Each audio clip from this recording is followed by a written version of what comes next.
For all the critics who believe that Kemi Badenoch simply isn't up to the job as Conservative leader, today was another I told you so moment. It was kindergarten communications to hold a press conference on April Fool's Day devoted to exposing Labour's job tax. But having so decided, the leader should have made sure that the evening's headlines were dominated by her coruscating analysis of awful April, the month when Britain's household bills soar. Instead, the media was distracted by Badenoch's public indiscretion that Adolescence, the Netflix teen murder drama, was in fact based on a true story involving a black knife killer. The Conservative leader has not watched the program, but that did not stop her repeating the race-swapping conspiracy, which has been discredited by the show's own writer-creator. Badenoch has now made headlines for comments about a Netflix series she hasn't seen, and criticism of lunchtime sandwiches which she doesn't eat. This latest kerfuffle will harden the naysayers' image of Kemi as a leader who makes daft decisions, is ill-informed, and cannot focus. The affair may nudge down Badenoch's poll ratings and raise Tory tensions ahead of next month's local election results. Certainly, it will add to the talk that Badenoch has been overpromoted and must be let go. With media pundits biting down hard on steers from unhappy Tories that Kemi may face a challenge to her position after the May local elections, who is the Conservative leader's most likely successor? Step forward Robert Jenrick.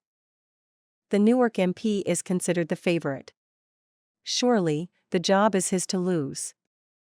Jenrick came second the last time Conservatives were asked to select a leader. He has spent the last 6 months getting himself better known through tireless social media self-promotion. Jenrick came within one vote of claiming the support of the majority of Westminster MPs, and his principal unique selling point to his colleagues is that he would be well placed to reach out successfully to disaffected Reform voters. The trouble with Jenrick is that his election would signal a Tory lurch to the right, just as the right of British politics is getting ever more crowded and overwhelmed by disputes, rancor and betrayals. Tories with longer political memories might recognize that the party is able to tack to the right when in office, but to do so whilst in opposition is to embrace political irrelevance.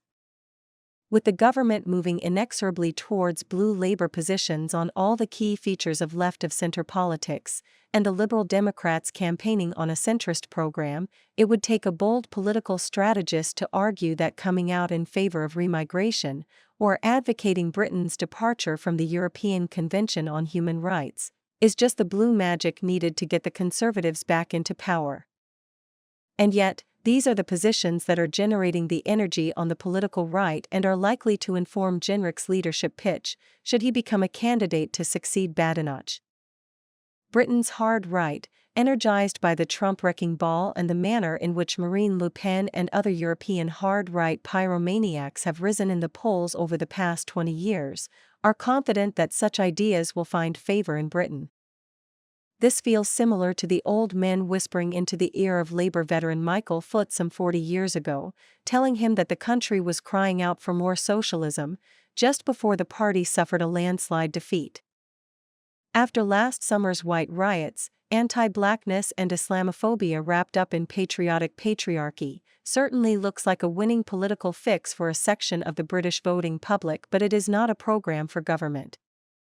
The Conservatives, who instigated the Brexit economic sanctions on Britain, must go into the next general election with a plausible misdirection for 4 decades of sustained government disinvestment. Blaming migrants and Muslim families is a good applause line in the pub, but with the economy contracting year on year, it may not settle the nerves of people worried about their futures. Moreover, even if the hard right's takeover of the media is such that the nation trembles over the small boats inching up the channel, then a general election under the first-past-the-post system could still end with the right eating itself. The Tory Party has just 121 MPs. It would take a massive change in the political fortunes of Labour for the opposition to overturn the government's majority in just one parliament. And yet, anyone tuning into the podcasts emanating from the lunatic recesses of the web might be forgiven for believing that Labour is in imminent danger of being toppled. Jenrick is certainly no stranger to hard-right piffle, as his political journey shows since coming to Westminster some 11 years ago. The former Conservative MP Anna Soubry has studied Jenrick at close quarters and is withering about the scale of his opportunism. He trims his sails to suit whichever political wind is blowing within the Conservative Party, she says. The lawyer has moved steadily to the right on all his party's red meat issues. Jenrick wanted the police to arrest anyone who shouted "God is great" in Arabic. Early in his ministerial career, Jenrick found himself in political hot water after approving the £1 billion housing development of a Tory donor, against the advice of government officials. He is, of course, a fierce critic of legal and illegal migration, the concern that has brought him to national prominence. If Jenrick can persuade the likes of Sala Braverman to support his candidature, then he will be able to present himself as the Unite the Right candidate at the next leadership contest. But the question remains, can he win over a majority of voters with his refried, 21st-century Powellite politics, under the first-past-the-post system, and without getting reform candidates to stand down all over the country? Could a leader with such polarizing positions be able to hold his own party together? Jenrick would appeal to the Tory base but might not those who are uncomfortable with their party's politics being topped off with a dash of racism, be encouraged to decamp to the Liberal Democrats or even to a right-leaning Labour Party? Does the Conservative leader have to be something more than a walking talking Daily Telegraph editorial, in order to appeal to the country at large? Given Jenrick's relative lack of cabinet experience, might he too be buried at Prime Minister's questions? Does his political judgment match his driving skills, leaving the Tories in a political jam against Sir Keir Starmer?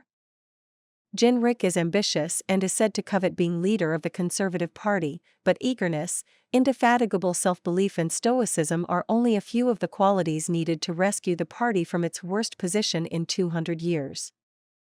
Thank you for listening to this podcast from our master's blankets. We are delighted to have your attention. Please like and share this podcast.